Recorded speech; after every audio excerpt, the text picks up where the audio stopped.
Hello everyone, welcome to all of you. Here is a recruitment update for you dear students from the BAIL. Yes, once you visit the official website bailindia.in तो यहाँ आपको दिखाई देगा in the latest recruitment for the probationary engineer electronics mechanical computer science electrical in E2 grade.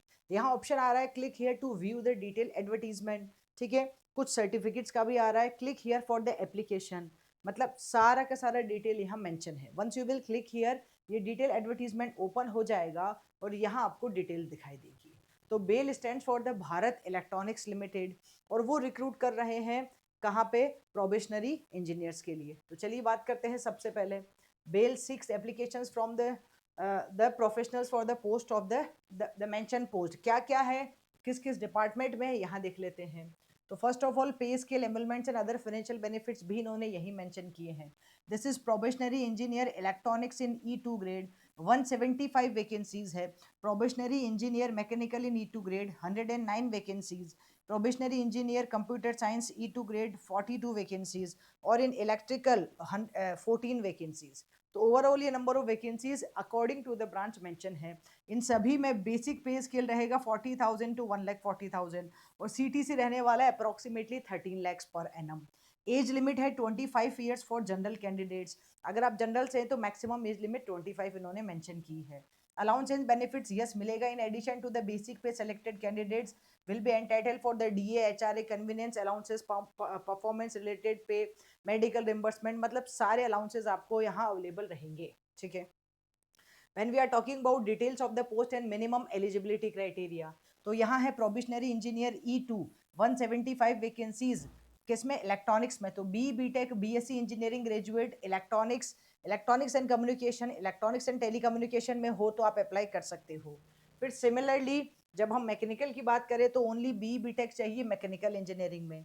फिर यहाँ 42 जो vacancies है computer science में, वहाँ BTech in computer science and computer science engineering चाहिए. फिर हेयर BTech इन इलेक्ट्रिकल और electrical engineering वाला ऑप्शन भी अवेलेबल है. ठीक है, राइट.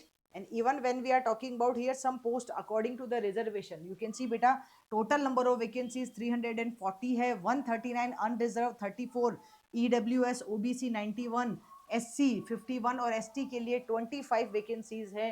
उन्होंने यहाँ पूरा क्लियरली मेंशन किया है कि कौन कौन से डिपार्टमेंट में क्या क्या according to the reservation number of vacancies available है.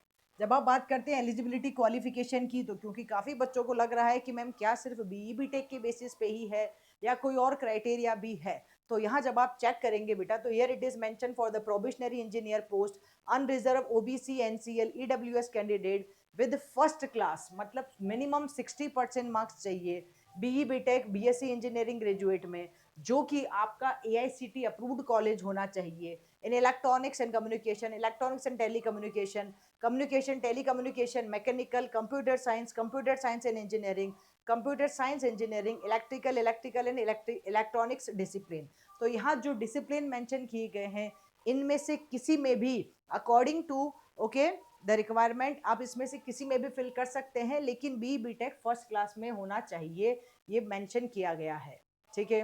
फिर यहाँ SC ST वाले कैंडिडेट के लिए कुछ रिलैक्सेशन है, मतलब वो पास क्लास में है तो भी वो फॉर्म फिल कर सकते हैं.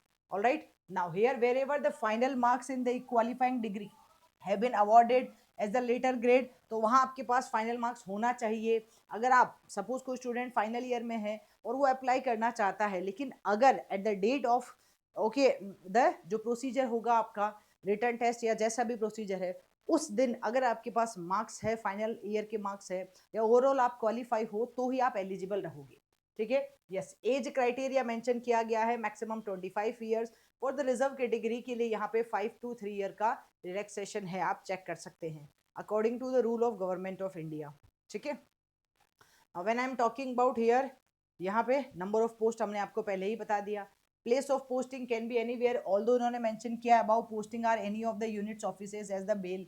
कहाँ? बेंगलोर, गाजियाबाद, मतलब कर्नाटका, यूपी, महाराष्ट्र, कहाँ? तेलंगाना, तमिलनाडु, आंध्र प्रदेश, महाराष्ट्र, यहाँ जो भी मेंशन किया गया इन प्लेसेस पे हो सकता है. Last date of application last date apply करने की है बेटा 14 नवंबर 2025, ठीक है जी। एप्लीकेशन फीस अच्छी खासी रखी गई है।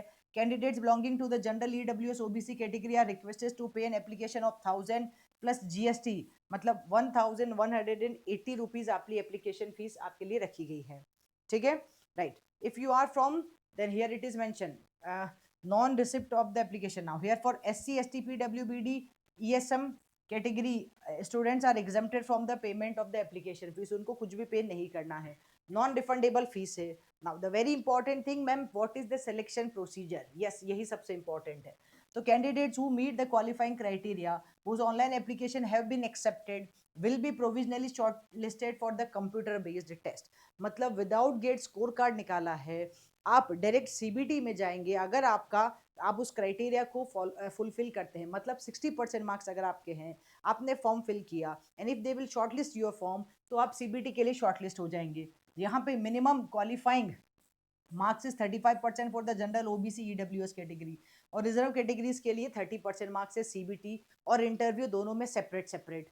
Now based on the performance in the CBT आपको शॉर्टलिस्ट किया जाएगा इंटरव्यू के लिए। Selection will be based on the performance in both computer based test और सीबीटी दोनों में होगा। वेटेज इन्होंने यहाँ लिखा है 85 मार्क्स का वेटेज सीबीटी का है, 15 मार्क्स का वेटेज इंटरव्यू का है, ठीक है। Who meet the qualifying criteria, बस इन्होंने सारी चीजें यहाँ एक एक मेंशन की है। अब कंप्यूटर बेस्ड टेस्ट के बारे में भी इन्होंने बताया है, कहाँ होगा, क्या सेंटर रहेंगे। कैंडिडेट्स में ऑफ द सेंटर मेंशन, जहाँ मेंशन किए गए उसमें से आप कोई भी सेंटर ले सकते हो। You need to choose the 5 test centre nearest to the, okay, you should choose 5 nearest centre, accordingly आपको कोई भी सेंटर मिल सकता है। नाउ कंप्यूटर बेस्ड टेस्ट में 120 मिनट्स का टेस्ट होगा, 125 क्वेश्चंस होंगे, जिसमें 100 टेक्निकल के, 25 जनरल एप्टीट्यूड और रीजनिंग के। तो अगर आप गेट की प्रिपरेशन कर रहे हैं तो आप यहाँ बहुत अच्छे से स्कोर कर सकते हैं, क्योंकि गेट में हम मैथ्स एप्टीट्यूड भी पढ़ते हैं, जनरल एप्टीट्यूड रीजनिंग भी पढ़ते हैं, और आपका टेक्निकल भी पढ़ाया जाता है, ठीक है। तो जो स्टूडेंट्स गेट की प्रिपरेशन कर रहे हैं वो बहुत आसानी से यहाँ परफॉर्म कर सकते हैं। यस, नेगेटिव मार्किंग यहाँ लिखी है, 1/4 की नेगेटिव मार्किंग है। सिलेबस भी मेंशन किया है इन्होंने, यहाँ पे बताया है what is the syllabus for the computer based test will be primarily focused on the objective type questions, ठीक है, derived from the core engineering subject, okay, and then here additionally the test will include a section on general aptitude to access the analytical and reasoning abilities of candidates। तो आपको पूरे curriculum को अच्छे से पढ़ना है, that is the major thing। how to apply procedure एक एक करके है, ये मैंने आपको यहाँ दिखाया भी था। Click here for the application, जब हम यहाँ क्लिक करेंगे तो ये हमारे पास एक एप्लीकेशन प्रोसीजर आएगा, ठीक है, और आप उसको आगे फिर प्रोसीड कर सकते हैं। ऑलराइट, इंपॉर्टेंट इंस्ट्रक्शंस आ गए हैं। Here disclaimer, click here for the apply, it is mention already, ये स्टार्ट हो चुका है 24th, it will it's means आज से ही 24 अक्टूबर 11 बजे से स्टार्ट हो जाएगा, और लास्ट डेट इसकी रहेगी 14 नवंबर, ठीक है। तब तक आप अप्लाई कर सकते हैं। ये पूरा डिटेल मैंने आपको समझाया है बेटा, here it is mention, everything is given to you.